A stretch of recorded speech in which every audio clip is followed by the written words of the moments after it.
Hello guys, welcome back to my channel Future Study. Guys, इसमें जो unit first है आपका चैप्टर फर्स्ट की जो आपका बुक है हिंदी की, जो हिंदी भाषा और संप्रेषण, जो यूनिट फर्स्ट का आपका चैप्टर फर्स्ट है, ये आपके सामने लिखा है, ये देख लीजिए।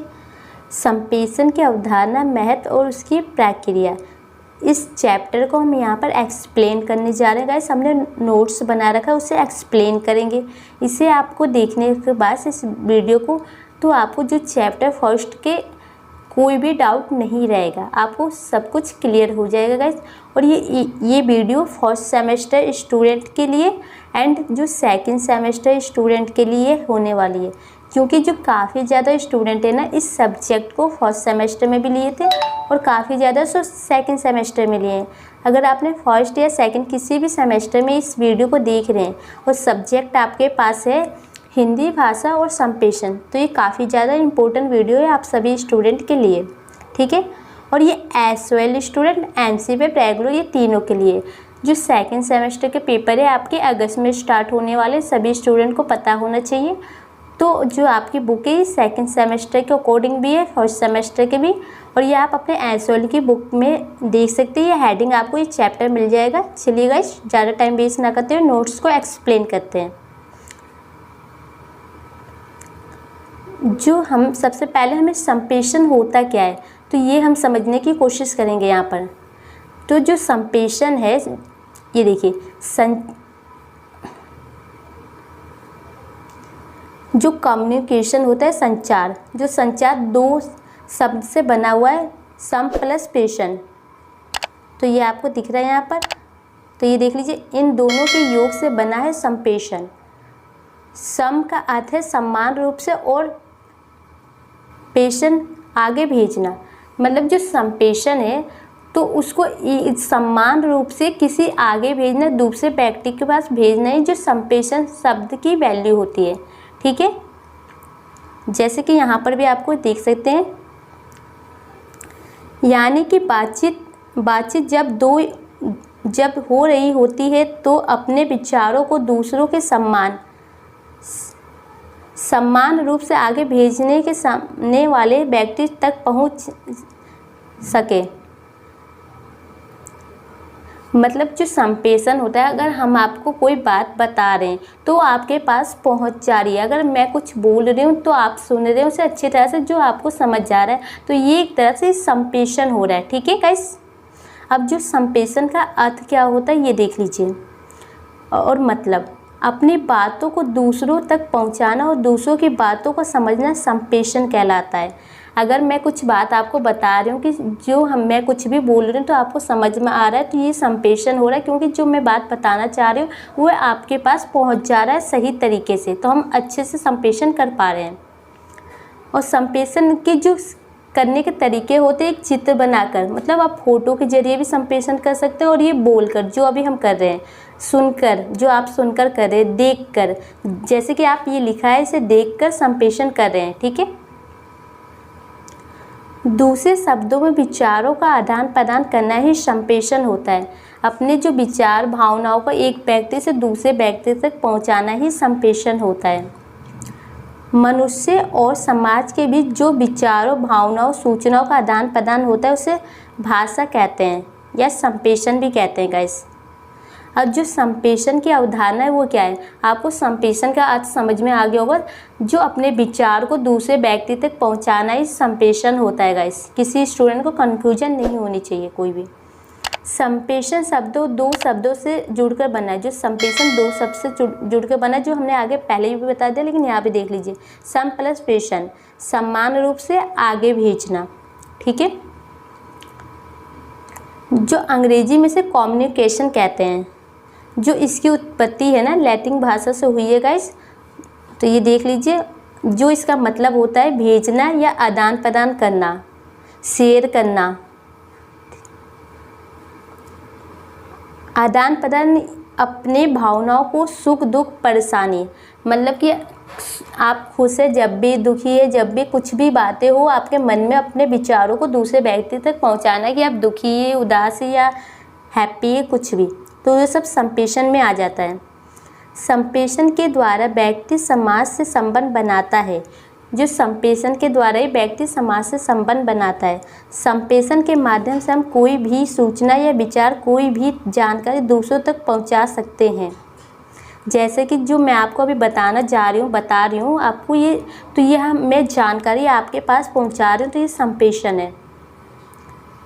कम्युनिकेशन एक ऐसी ताकत है जो समाज को एक साथ जोड़ती है। अब इसकी जो हम परिभाषा की बात करेंगे, जो 3 विद्वान हैं उनके द्वारा इनकी अलग अलग परिभाषाएं दी गई है, तो उसको हम एक्सप्लेन करेंगे।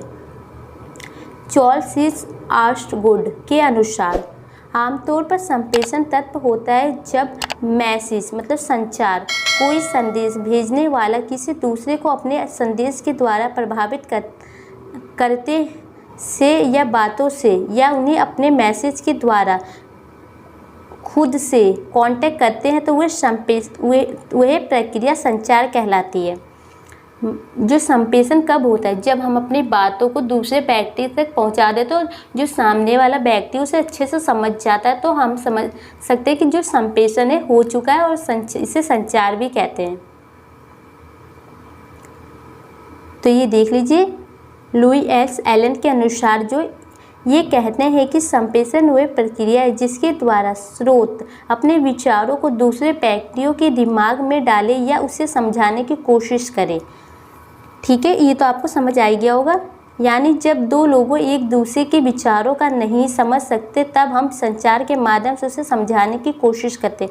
अगर कोई मेरी बात नहीं समझ पा रहा है, तो मैं संचार के माध्यम से उन्हें समझाने की कोशिश कर रही हूँ, उसे संप्रेषण कहते हैं। एम्स रोजर के अनुसार जो है कम्युनिकेशन संप्रेषण वह प्रक्रिया है जिसमें श्रोता के बीच सूचनाओं का आदान प्रदान होता है।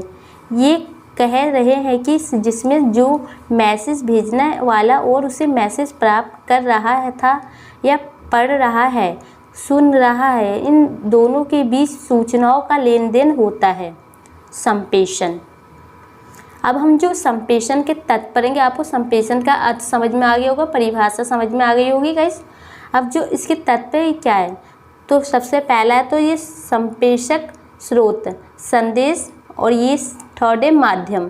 ये देख लीजिए, फर्स्ट वाला अपनी बातों को कहने वाला या संदेश भेजने वाला प्रेषक होता है, और संदेश जो बात श्रोता के साथ बांटता है, जो संदेश होता है। और जो मध्यम, जिस भाषा का उपयोग किया जाए, श्रोता जो संदेश को प्राप्त करे। आप श्रोता है गाइस, क्योंकि जो मैं कुछ भी बता रही हूँ, मैं एक वक्ता और आप एक श्रोता के माध्यम से सुन रहे हैं। अब फीडबैक, संदेश को समझने के बाद श्रोता उसी संदेश पर प्रतिक्रिया हो, उसी को फीडबैक कहते हैं। मतलब कि जो संदेश मैं आपको बता रही हूँ, जो भी कुछ मैं पढ़ा रही हूँ यहाँ पर, आपको अगर समझ आ गया तो आप उसे फीडबैक देंगे, कमेंट करेंगे कि थैंक्स, हमें अच्छे से समझ में आ गया। कुछ भी आप बोलेंगे या नहीं आया कुछ भी, तो उसे फीडबैक कहते हैं। ये देख लीजिए, स्रोत, माध्यम, संदेश, श्रोता। सुनने के बाद फीडबैक, सुनने के बाद जो मैं इस वीडियो को कंप्लीट हो जाएगा, उसके बाद आप अपना फीडबैक कमेंट बॉक्स में दे सकते हैं गाइस, तो उसे ही कहते हैं। ठीक है, अब हम ये देखेंगे जो संप्रेषण का महत्व है वो क्या होता है। तो सबसे जो फर्स्ट पॉइंट बनेगा सूचना। आपको ऐसी जो एग्ज़ाम में आपके ऑफलाइन होने वाले उसमें पॉइंट टू पॉइंट आंसर लिखना है, जिससे आपके नंबर अच्छे आएंगे। संप्रेषण के जरिए सूचनाओं का लेन देन होता है, इसलिए सूचना का लेन देन संप्रेषण का महत्व है। अगर हम सूचनाओं का लेन देन करते हैं तो वो हमारे संप्रेषण के महत्व में आ जाता है गाइस। ठीक है,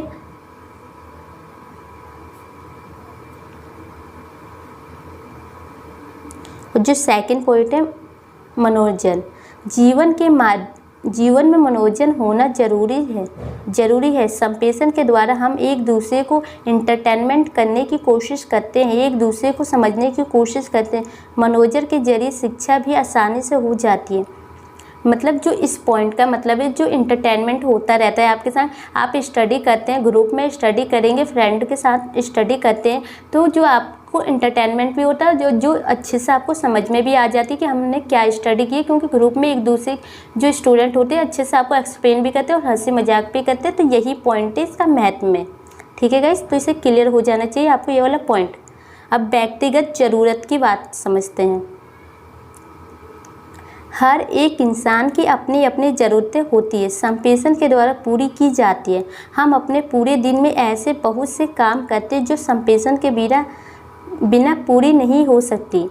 जो भी हम व्यक्तिगत ज़रूरत, मतलब कि जो हमारी ज़रूरत है, हम कुछ भी मतलब किसी व्यक्ति से बातचीत या कोई भी कुछ भी वस्तु या कोई भी सामान हम खरीदने जाते हैं तो उसमें हम संप्रेषण का यूज करते हैं कि जो सामने वाले को समझ में आ जाए। तो ये हमारी व्यक्तिगत ज़रूरत है। अब व्यक्तिगत संबंध पॉइंट 4 है गाइस, आपको पॉइंट वाइज आंसर लिखने हैं, ये बात का आप ध्यान रखिएगा। ऐसे हेडिंग डाल के फिर आपको एक्सप्लेन करना होता है। व्यक्ति को किसी से भी संबंध बनाने के लिए संप्रेषण की ज़रूरत पड़ती है। आग्रह करना, मनाना, इस प्रकार संप्रेषण विज्ञापनों में किया जाता है।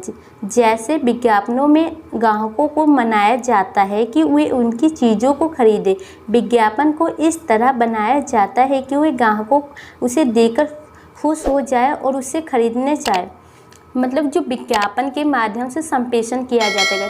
आप आए दिन देखते हैं टीवी में, न्यूज़ में कि विज्ञापन दिखाते हैं, ऐड दिखाते हैं कि हाँ ये वाला प्रोडक्ट अच्छा है, आप इसे खरीदिए, इसको आपको लगाने से लाभ होगा, आपकी स्किन गोरी होगी, या ये वाली जो जीन्स आपके लिए काफ़ी अच्छी होगी। इस टाइप से जो विज्ञापन के माध्यम से आप कुछ भी ऑनलाइन शॉपिंग करते हैं, आपको वहाँ विज्ञापन दिखाया जाता है, आप उसे देख के आकर्षित होते हैं तो आप उसे ऑर्डर कर देते हैं। तो यही विज्ञापन की जो परिभाषा है आपको इसी टाइप से एक्सप्लेन करना है। यहाँ बस आपको हेडिंग याद रखना है और उसकी जो अंदर का एक्सप्लेन तो आप खुद भी कर सकते हैं अच्छे से। आपस में बातचीत करके हम एक दूसरे से के विचारों को समझ सकते हैं, उसकी भावनाओं तथा वे क्या सोचते हैं, ये सभी जानकारी प्राप्त करते हैं। एक दूसरे को समझना आसान हो जाता है। ठीक है, तो हम बातचीत के जरिए एक दूसरे को आसानी से समझ सकते हैं।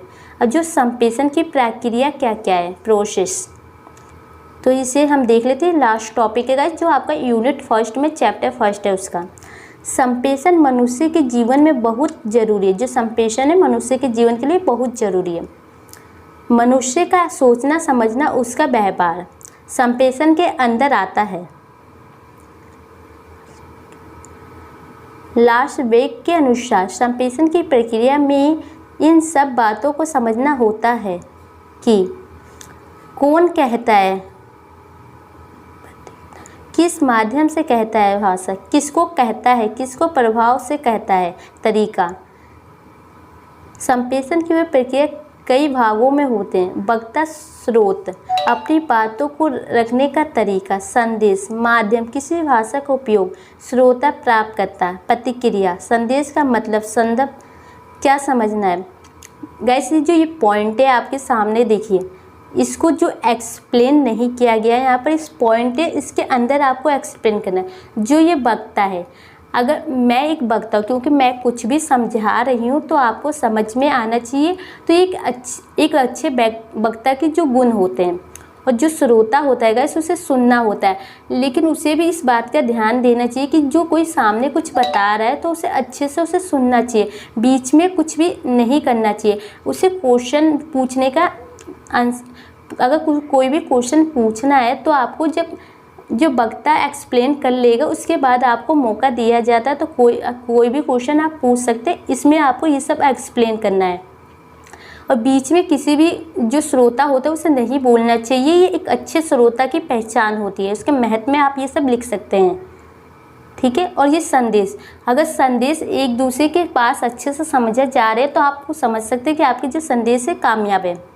और ये प्राप्तकर्ता वही होता है जो श्रोता, ये देख सकते हैं प्राप्तकर्ता, श्रोता कुछ भी लिख के आ सकते हैं क्वेश्चन में कि श्रोता की विशेषता बताइए, तो आपको वही सब बताना है। तो इस टाइप से आपको ये एक्सप्लेन करना है। ये देख सकते हैं यहाँ पर कंप्लीट हो गया यूनिट 1 का चैप्टर 1। और वीडियो अच्छी लगे तो लाइक शेयर कीजिए और टेलीग्राम ग्रुप ज्वाइन कर लीजिएगा गाइस, क्योंकि हम आपको टेलीग्राम जो ग्रुप में ही नोट्स सेंड करते हैं और हम व्हाट्सएप पर नोट्स सेंड नहीं करते हैं गाइस। इस बात का आपको ध्यान रखना है, क्योंकि व्हाट्सएप पर ओनली आपको अगर कोई भी इन्फॉर्मेशन चाहिए तो हम आपको बता सकते हैं गाइस। तो आपको नोट्स के लिए टेलीग्राम ग्रुप ज्वाइन करना है और व्हाट्सएप का भी लिंक डिस्क्रिप्शन बॉक्स में है। आपको कोई भी इन्फॉर्मेशन चाहिए तो आप वहाँ पर पूछ सकते हैं। वीडियो अच्छी लगे तो लाइक शेयर कीजिए गाइस। Thank you.